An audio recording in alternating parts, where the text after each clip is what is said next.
इसमें घबराना नहीं है। मैं एक-एक चीज़ को बताऊँगा कि कहाँ से कैसे-कैसे, क्या-क्या चीज़ें करनी है।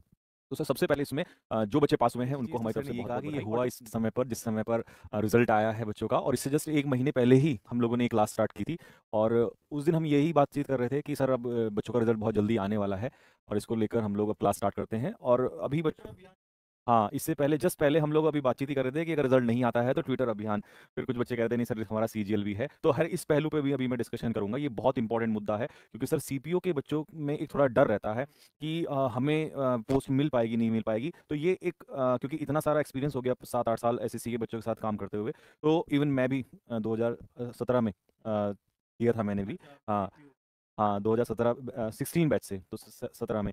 तो मुझे इसके बारे में एक-एक चीज़ पता है क्योंकि सर मेरा इसमें सीआईएसएफ था। हाँ, क्योंकि उस समय पहली बार ऑनलाइन हुआ था। हाँ, नहीं इसमें दिल्ली पुलिस था, लेकिन मेरा क्योंकि मैथ्स थोड़ा कमज़ोर था तो प्री में मार्क्स बिल्कुल नहीं आ पाया था। प्री में मेरे 102 नंबर ही थे। तो इस वजह से प्रॉब्लम हो गई थी। तो ये मैं सारे बच्चों के डाउट्स क्लियर करूँगा, सीपीओ वालों को। आपको बिल्कुल भी इसमें घबराना नहीं है। मैं एक-एक चीज़ को बताऊँगा कि कहाँ से कैसे-कैसे, क्या-क्या चीज़ें करनी है। तो सर सबसे पहले इसमें जो बच्चे पास हुए हैं उनको हमारी तरफ से बहुत-बहुत बधाई और जो नहीं हो पाए हैं तो देखिए हमेशा आपके लिए खड़े हैं आज भी और आगे के लिए भी। तो आपको परेशान बिल्कुल भी नहीं होना है क्योंकि अभी आपके सामने प्री है, सीजीएल का प्री है। तो सबसे पहले तो आप उसमें लगिएगा और उसके बाद फिर आगे एग्ज़ाम्स आ ही रहे हैं। लेकिन अब जो बच्चे प्री को पास कर चुके हैं उन लोगों के लिए क्योंकि आपको पता है अब सारा खेल जो है मेंस का है और मेंस में इंग्लिश है। यहाँ कोई मैथ्स या बाकी और कोई सब्जेक्ट नहीं है और आपका फिजिकल है। तो सर फिजिकल से मुझे एक बात याद आती है कि मैं 2015 में भी अपना सीपीओ का एग्ज़ाम दिया था और प्री पास हो गया, लेकिन मैं फिजिकल में आउट हो गया। तो इसका मतलब ये हुआ कि बड़े-बड़े नंबर लाने से सीपीओ में कोई मायने नहीं रखता अगर हम फिजिकल आउट हो जाएँ।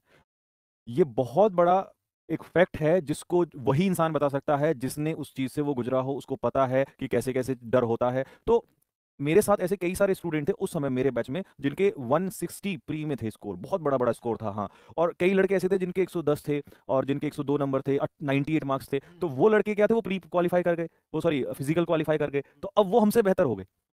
मतलब इसमें क्योंकि सीजीएल का बच्चा इसमें फॉर्म फिल करता है, वो इसको एक टेस्ट के रूप में मानता है, क्योंकि उसको जाना तो वहीं पर है सीजीएल में। तो वो इसको टेस्ट के रूप में मानता है और वो मेरिट को बढ़ा देता है।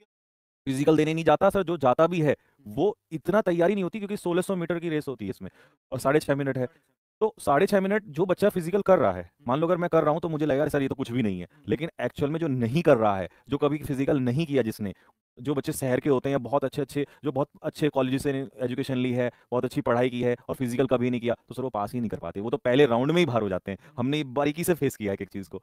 तो इसीलिए सीपीओ वाले बच्चों को बिल्कुल भी डरना नहीं है। अगर आप मैं कह रहा हूँ 1 नंबर से भी मेरिट से पास हुए हैं, तो आपको बिल्कुल नहीं डरना क्योंकि मेंस आपके सामने बहुत बड़ा मैदान पड़ा हुआ है। इसमें जंग लड़ने के लिए कहते हैं ना स्काई इज़ द लिमिट। आपके हाथ में है, आप 200 में से कितना स्कोर रख सकते हो।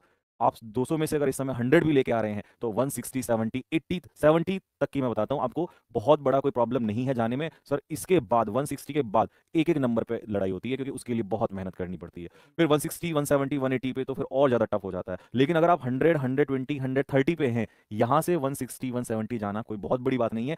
आराम से आप जो भी आपको अच्छा मैं इसके बारे में बताऊँ ये स्टार्ट किया था बैच हमने लगभग सर 1 महीने के आस-पास क्लासेस हुई हैं। हाँ, तो इसमें सबसे पहले 2 टॉपिक ही मैंने वो उठाए थे, एक्टिव पैसिव और नैरेशन, जिसके लगभग 48 से 50 क्वेश्चन्स आते हैं। 2 चैप्टर बहुत बड़ी बात होती है। तो फिर बच्चों को प्रॉब्लम आया कि सर हमारा तो बेसिक्स इतना स्ट्रॉन्ग नहीं है कि हम कुछ क्वेश्चन्स तो कर पाते हैं, जैसे 25 क्वेश्चन्स हैं, तो 15-16 हो जाते हैं बट ऊपर के नहीं होते। तो मैंने कहा भाई ये तो लड्डू है तुम्हारे लिए, ये तो हमें पता है ना इस चैप्टर से फिक्स क्वेश्चन है। तो मैंने कहा इसको मैं पूरे कराऊँगा आपको। तो इसमें जो ये 2 फ़ोल्डर हैं, इसमें एक लाइव है और एक रिकॉर्डेड है। तो रिकॉर्डेड में कई बच्चे डाउट में हो सकता है कि सर रिकॉर्डेड का क्या मतलब है? तो भाई मैंने क्या कहते हैं 10 से हाँ, तो ये भी रिकॉर्डेड ही है, जिसको जल्दी करना है। हाँ, और इवन इसका एक फ़ायदा और भी है, सर बहुत सारे बच्चे इसमें सीजीएल वाले भी पढ़ रहे हैं, जिनको प्री में बेनिफिट मिल रहा है। इवन एमटीएस वाले बच्चे इसमें फ़ायदा उठा रहे हैं और अभी कमेंट बॉक्स में नीचे बच्चे बता देंगे कि कौन-कौन से पढ़ रहे हैं। क्योंकि वो मुझसे डाउट पूछते हैं कि सर मैं उस एग्ज़ाम के लिए कर रहा हूँ क्योंकि ये फ्री बैच है। तो बच्चे को जहाँ से फ़ायदा मिले कि पढ़ने वाला बच्चा जिसको जहाँ से फ़ायदा मिलेगा वो करेगा। तो रिकॉर्डेड में क्या है 2 चैप्टर आपके सबसे बड़े हैं एक्टिव पैसिव और नैरेशन। आप इसके लिए यहाँ से बिल्कुल डीपली एक-एक बात आपको समझाई गई है। पहले 8 से 10 क्लास में चैप्टर पढ़ाया गया है, फिर उसके बाद क्वेश्चंस और क्वेश्चंस भी सर 100 क्वेश्चन नहीं 400-400 500-500 क्वेश्चन कराए हैं इसमें, भर-भर के, कोई कमी नहीं छोड़ी है इसमें। और जब एग्ज़ाम पास आएगा तो आपको ओपन भी प्रैक्टिस कराना स्टार्ट कर देंगे, वो भी स्टार्ट हो जाएगा। उसके अलावा आपका मिसलेनियस प्रैक्टिस चल रहा था। हाँ, ये ज़रूर मैं कहूँगा कि 1-2 क्लास 1-2 इसमें मिस हुई हैं, जैसे बीच में वो डिस्टर्बेंस रहा है उस वजह से क्योंकि रिज़ल्ट भी नहीं आ रहा था। तो मैंने बच्चों को कहा था जिस दिन रिज़ल्ट आएगा उसके बाद हम इस 1 घंटे की क्लास को 1.5 घंटे या 2 घंटे में कन्वर्ट कर देंगे।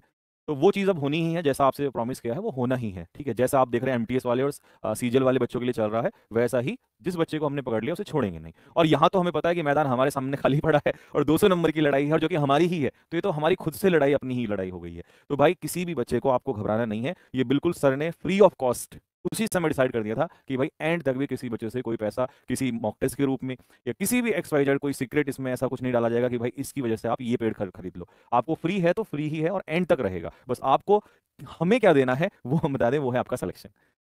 इसके लिए हम लोग सर एफर्ट डाल रहे हैं।